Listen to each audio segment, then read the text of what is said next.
Gentlemen, take a moment to step back from the rush of daily life. Forget the metrics, the accolades, and the appearances for just a while.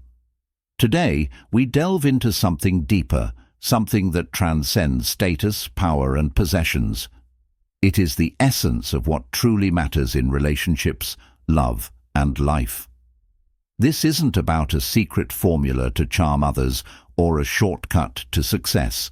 Instead, it's about understanding what women, your partners, and your loved ones genuinely value, and in doing so, finding a richer, more meaningful path for yourself. The truth is, society conditions us to chase external markers of validation. We're told to build the perfect body, climb the tallest career ladder, and amass wealth as if our value depends on it. For men especially, the pressure to perform in every aspect of life can be overwhelming. And while striving for excellence is a noble pursuit, it can become hollow if it blinds us to the deeper connections that give life its true meaning. Today, I want to share a journey. It's not just my journey, but one shared by many men, a journey of understanding, growth, and rediscovery. And it begins with something we all must face eventually: change. Embracing the inevitable changes of time. Stoicism teaches us that change is not our enemy. It is a constant, an inescapable reality of life. Yet, change often feels threatening, particularly when it touches aspects of ourselves we've long taken pride in. Our physical strength, our youthful energy, and our unshakable confidence, these things are not permanent. They fade, as all things do. But this is not a cause for despair. It is an opportunity for transformation. As men, we often tie our self-worth to our physical capabilities. Society reinforces this, equating masculinity with strength, dominance, and endurance. But what happens when the years pass and our bodies begin to change? What happens when the mirror reflects lines of experience rather than the tautness of youth? For many, this can feel like a loss. But let me assure you, this is not the end. It is merely the beginning of a new chapter. In my own life, I've seen this play out vividly. A close friend of mine, let's call him James, once embodied the ideal of masculine vitality. In his younger years, he exuded confidence, physical prowess, and a magnetic energy that drew people to him. But as time passed, he began to notice subtle changes. His stamina waned. His body didn't respond the way it once did. And, like many men, he felt a quiet fear creeping in. Would he still be valued? Would he still be loved? The answer, of course, lies not in clinging to what was, but in embracing what is. James learned this through the steadfast love of his partner. She reminded him that their bond was never about his physicality. It was about the way he made her feel, the trust they had built, and the life they had shared. And through this realization, James discovered a new kind of confidence, one rooted not in appearances, but in authenticity. The power of vulnerability. There is a profound strength in vulnerability. To be vulnerable is not to be weak. It is to be honest. It is to say, "This is who I am, flaws and all," and trust that you will still be accepted. For many men, this is a terrifying prospect. We are conditioned to believe that showing weakness will lead to rejection. But the opposite is often true.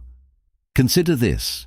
When you allow yourself to be vulnerable, you create space for genuine connection. You invite your partner to see the real you, not the polished facade, but the depth of your humanity. And it is in this space that true intimacy is born. For women, vulnerability is not a sign of failure, it is a sign of trust.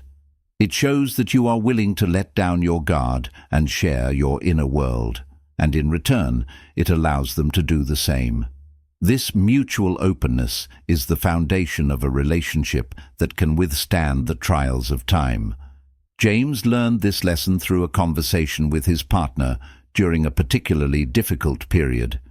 He had been avoiding intimacy, fearful that his physical changes would lead to disappointment. But one evening, after a quiet dinner, his partner took his hand and said, "I see you. I see the man you are, and I love you for it. You don't have to hide from me." In that moment, something shifted. James realized that his worth was not tied to his physical performance. It was in his presence, his love, and his willingness to connect. And from that day forward, their relationship deepened in ways he had never imagined. Redefining intimacy. Let's talk about intimacy. For many, the word conjures images of physical closeness, and while that is certainly one aspect of intimacy, it is far from the whole picture.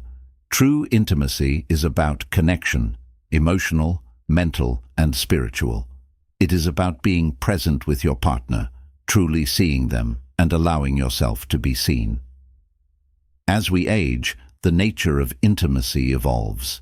The physicality of youth gives way to a more nuanced understanding of connection. And while this can be challenging at first, it can also be incredibly rewarding. For James and his partner, this evolution meant exploring new ways of being close. They discovered the joy of lingering touches, long conversations, and moments of shared quiet. They learned to appreciate the small gestures that spoke volumes. A hand held during a difficult moment, a look of understanding across a crowded room, or a laugh shared over a private joke. These were the things that sustained their bond, even as their bodies changed. The wisdom of Stoicism in relationships. Stoicism offers profound insights into the nature of relationships. At its core, Stoicism teaches us to focus on what is within our control and to let go of what is not. This principle is invaluable in love. We cannot control our partner's thoughts, feelings, or actions. We cannot control the passage of time or the changes it brings. But we can control how we show up in our relationships. We can control our attitudes, our actions, and our commitment to love and growth. Epictetus said, "We suffer not from the events in our lives, but from our judgment about them." In relationships, this means that the challenges we face are not inherently good or bad. They are simply opportunities for growth. How we choose to respond to these challenges determines the strength of our connection. James and his partner embodied this wisdom. When faced with physical changes, they chose to see them not as obstacles, but as opportunities to deepen their bond. They embraced open communication, shared vulnerability, and a commitment to nurturing their love.